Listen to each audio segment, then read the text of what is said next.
Today's sermon is titled The Role of Sanctuaries in Marine Conservation, to be delivered by Michelle Roost. Michelle is a biologist and naturalist with degrees in biology. She teaches biology classes at Cal Poly and at Cuesta College. Michelle also serves as the Southern Region Coordinator for the Monterey Bay National Marine Sanctuary, one of our country's largest marine protected areas. Michelle.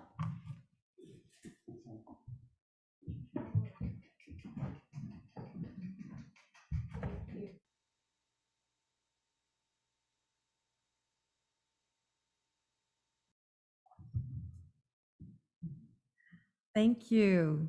Thank you for welcoming here. So glad to be here. I honor this wonderful ceremony that I've been invited to be a part of today. And I'm excited to share what my perception and my understanding of sanctuaries with all of you. My name is Michelle Roost, and as I mentioned, as Dolores mentioned, thank you, Dolores, I'm a biologist. I'm actually a San Luis Obispo native. I grew up in San Luis Obispo. My father taught in the biology department at Cal Poly for 40 years. So I grew up with an awareness of the natural world, a sensitivity to it that I think has helped make me more successful as a biologist myself.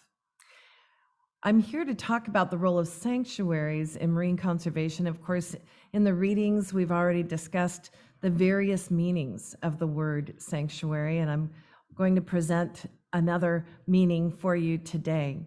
But first, I have a very special video I'd like to show you. It talks about a recently discovered place deep in the sea that until now, no one has ever seen before. Please join me in learning about an octopus garden in the sea.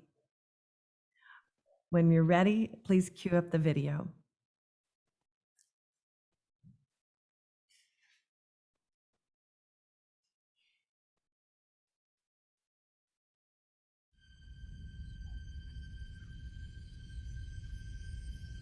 Exploring the ocean's floor is like traveling to another planet, one we know so little about. It is a place of incredible seascapes, complex biological processes, and home to weird and bizarre-looking creatures. And like far-flung planets, in Monterey Bay National Marine Sanctuary, there is much to explore. Not long ago, 2 miles below the surface, we encountered more than 1,000 deep-sea octopus mothers that have taken reproduction to unprecedented depths. It is one of the rarest octopus brooding colonies on the planet. We knew we had to come back. But would these brooding mothers still be here when we returned?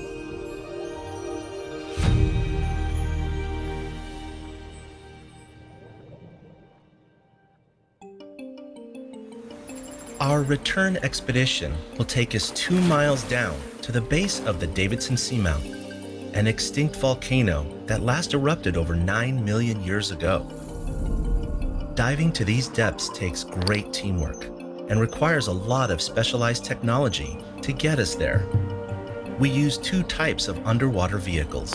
Attention all crew, Hercules ready for launch. The Hercules is a remotely operated vehicle equipped with cameras, lights, and scientific tools.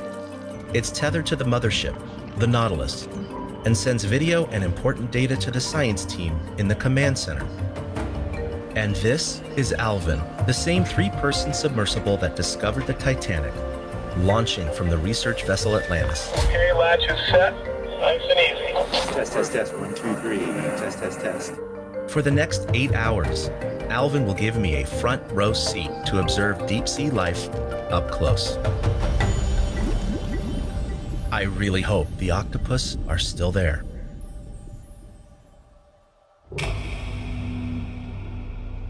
It's permanently dark and very cold down here.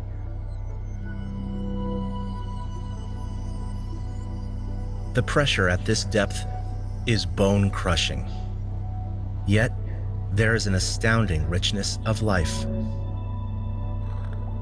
The complex network of biological processes here even interact with those at the surface of the ocean, and ultimately influence the Earth's climate.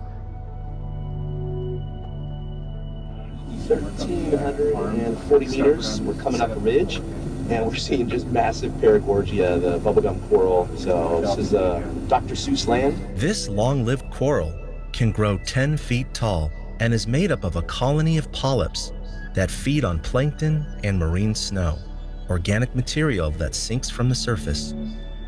Aged at about 80 years old, they are one of the younger corals in the Sanctuaries' deep and ancient coral forests. On the Nautilus, the science team has made a rare encounter. The heck is that? One of the biggest mammals on Earth has come to check out Hercules, a sperm whale. Incredible. Awesome. This charismatic deep diver can hold its breath for over an hour while hunting for its favorite prey of squid. It's gonna bump you. No, he's bumping. It's not known exactly how long whales live, but when these enormous animals die, they sometimes sink to the ocean floor. Covered scavengers. It's a happy day to be an octopus. A whale fall is a welcome addition to the marine menu and feeds a variety of deep water dwellers for many months. Oh, that octopus looks like it's taking a little taste or sniff with its suckers. So they have chemo-sensing abilities in some of the suckers.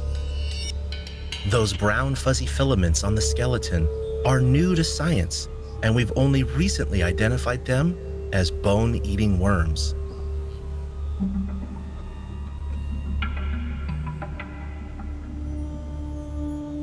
At long last, we've reached the base of the seamount and begin the final leg of our journey to a volcanic outcrop, a hydrothermal active zone.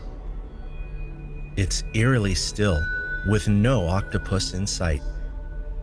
But then, just over a ridge about 150 feet away, 3,200 meters here at the Octopus Garden, and we ran right into some shimmering flow.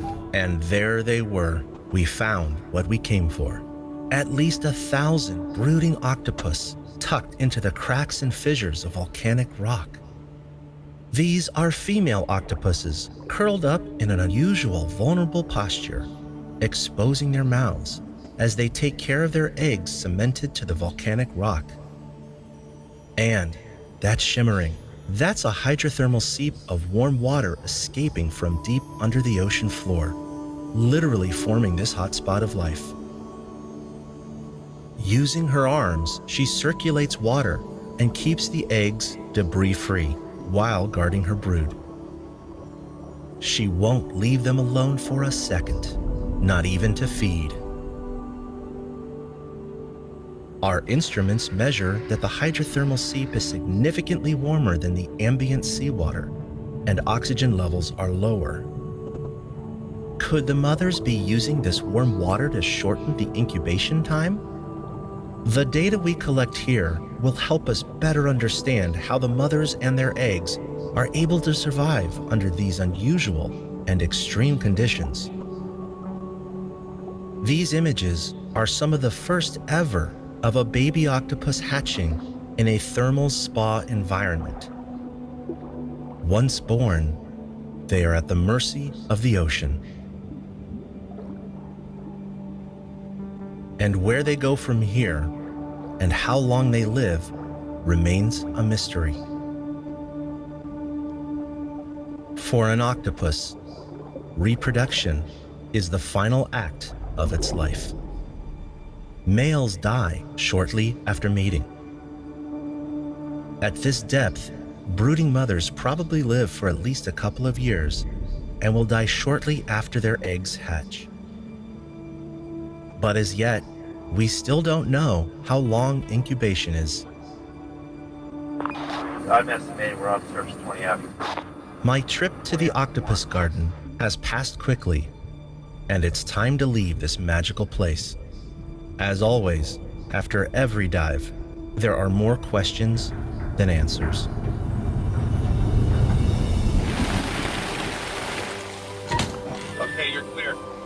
Monterey Bay National Marine Sanctuary is one of the most explored regions of any ocean.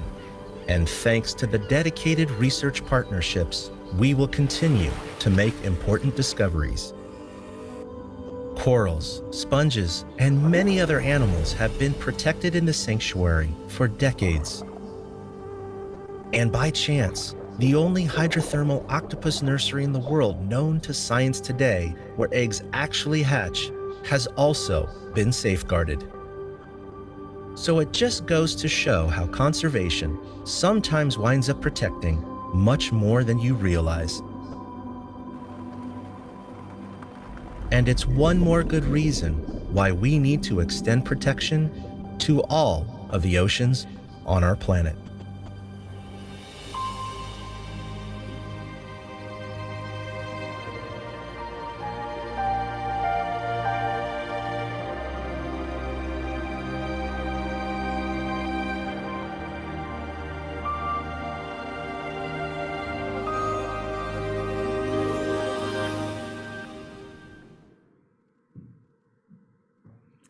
I hope you enjoyed that. I know I certainly did. I'm very proud to be part of an agency that conducts this kind of exploration, deep sea research, and shares that information and knowledge with others. So today, my presentation, as you call it, a sermon, is designed to help you understand the role of marine sanctuaries in protecting our natural resources. All right. Let's see if I can make this go.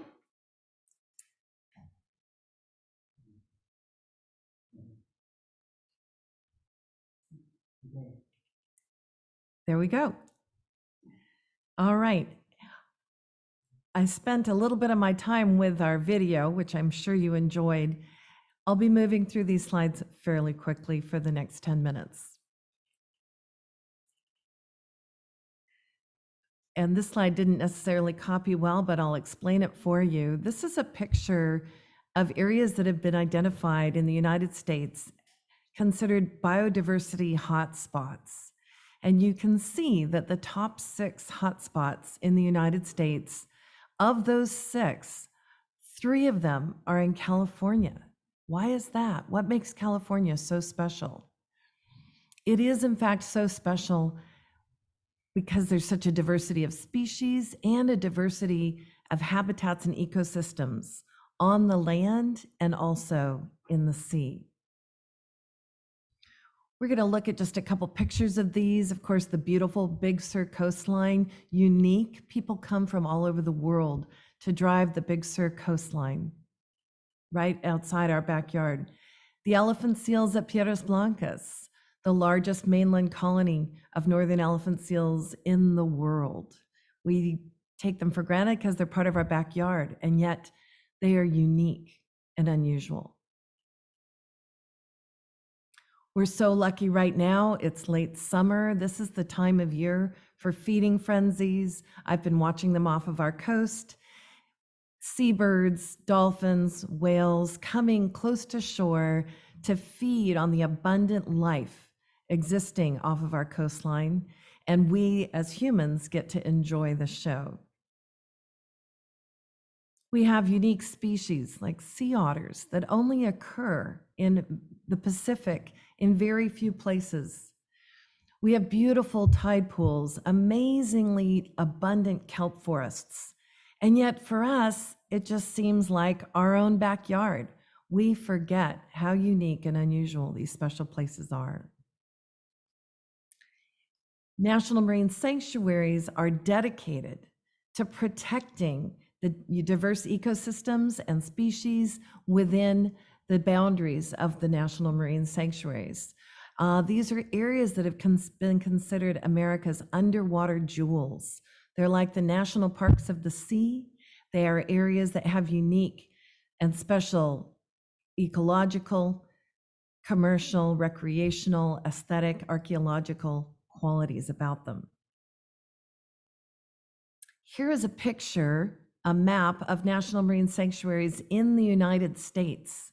You can see that there's quite a few on the East Coast, including at least one in the Great Lakes region. And then you can see on the West Coast a series of stepping stones of national marine sanctuaries all along the California coastline, and one up in the Olympic coast. The United States is not the first country to create marine protected areas or national marine sanctuaries. You can see from this map that other countries have protected areas in their coastal waters as well, including Australia's Great Barrier Reef, and other places along the coast of New Zealand. Parts of the ocean are protected by France, the UK, and other major countries. In fact, the marine sanctuaries in our North American area are so small they don't even make it on this map, except for the Hawaiian Islands Marine National Monument. NOAA is the agency that was designated by the federal government to protect our special underwater jewels. We are under the National Oceanic and Atmospheric Administration. You may recognize some of our sister agencies, including the National Weather Service and the National Marine Fisheries Service. Together, these agencies work to understand and protect our ocean environment. The first National Marine Sanctuary was designated in 1973, and it was created to protect not an ecological treasure, but a cultural one, the wreck of the USS Monitor, which went down in an incredible battle with the Merrimack during the Civil War. When the Monitor sank, it was lost at sea for nearly 100 years. When it was discovered by divers in only 1,700 feet of water, it was plundered, but that's against the law. People lost their lives on the wreck of the Monitor. It's actually a US naval burial site. Until 1972, the United States didn't have a means to protect these special underwater places. And so the first National Marine Sanctuary was to protect the wreck of the Monitor. Since then, other National Marine Sanctuaries have been created, and certain activities are prohibited in all National Marine Sanctuaries.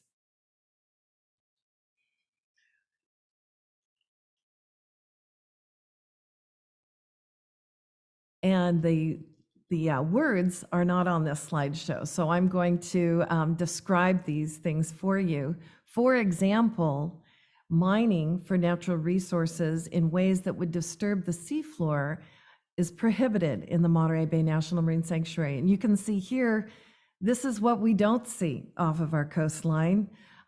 Oil exploration platforms there between the Piedras Blancas rocks. This has been a photoshopped image to show you what we don't see. Additionally, marine sanctuaries prohibit disturbance of wildlife, including activities that would disturb wildlife, like jet skis. Here again, superimposed on a beautiful picture of the Piedras Blancas rocks. You can bring your jet ski to Morro Bay, but they are prohibited within the boundaries of the sanctuaries. Our National Marine Sanctuary, the Monterey Bay National Marine Sanctuary, comes all the way down to Cambria. Next time you walk on the Fiscalini Ranch, look for the sign that designates the southern boundary of the Monterey Bay National Marine Sanctuary. You'll see it there. If you start at the north end of the Bluff Trail, you'll walk southward, you'll see an offshore rock, and there's a sign there that welcomes you to the Monterey Bay National Marine Sanctuary. That's actually the southern boundary. If you continue walking south on the Fiscalini Ranch, you'll be walking outside of our sanctuary boundaries. It's very exciting to live in such a transition zone between two areas, the largest marine protected area in the United States and an area that doesn't have that kind of protection. We conduct various activities. We're mandated by the federal government to conduct research. Research is for our ability to understand the natural resources. And you see there Chad King, who took us on the voyage to the Octopus Garden, entering a small manned submarine there, the Delta, to explore the wreck of the Montebello, which is just less than half a mile from shore. It was a oil tanker that was torpedoed in 1941, and the wreck remains. We also do research in intertidal zones and special ecosystems. We have a mandate to protect our resources, both cultural and natural resources, and we do that with a law enforcement division. Wildlife protection is an important mandate for our agency as well. Every time there is a grounding of a vessel, there is the risk of spill of gas and oil that could impact our resources. We're also deeply involved with protecting wildlife from marine debris and plastics. You can see in the lower left, those are elephant seals looking up at a drone going right over their head, which is why this area is a no drone zone. It causes wildlife disturbance. And as I mentioned before, cultural history is just as important. Here in the Monterey Bay National Marine Sanctuary off the Big Sur coastline lies the wreck of the Macon, one of the last naval dirigibles that went down in a storm in 1933. We try to use humor sometimes. Some of you are familiar with this poster. We worked with the graphic design department at Cal Poly to come up with a humorous message, not to disturb wildlife, but also for self-protection as well. You'll see this poster outside the window at the Friends of the Elephant Seal office. And finally, we have two nature centers here. One in San Simeon, the Coastal Discovery Center at San Simeon Bay. I work in that visitor center. There's another one up in Santa Cruz, the Sanctuary Exploration Center. This is where we share our knowledge with the public. Unfortunately, right now, these facilities are closed due to COVID, but we look forward to the day when we can reopen and welcome our visitors. You can see here, this is a little bit of a difficult map to see perhaps on your screen, but the red and blue squares that march all the way up our coastline are state marine reserves in state waters, all encompassed by the much larger boundary of the Monterey Bay National Marine Sanctuary. These marine preserves act as little stepping stones for wildlife on their migration pathway north and south to find places of refuge, of safety, of sanctuary, to allow them to rest and recover and regain their strength to continue their journey throughout life. California just became the first state to commit to protecting 30% of its land by 2030. We're also striving for protection of 30% of California coastal waters by 2030. Some of you may be aware that another marine sanctuary has been proposed along the stepping stones of coastal California. You may hear more about proposals to fill the gap between the southern boundary of Monterey Bay and the northern boundary of the Channel Islands National Marine Sanctuary. That proposed marine sanctuary would be called the Chumash Heritage National Marine Sanctuary to honor and respect our indigenous peoples and their history along our coastline.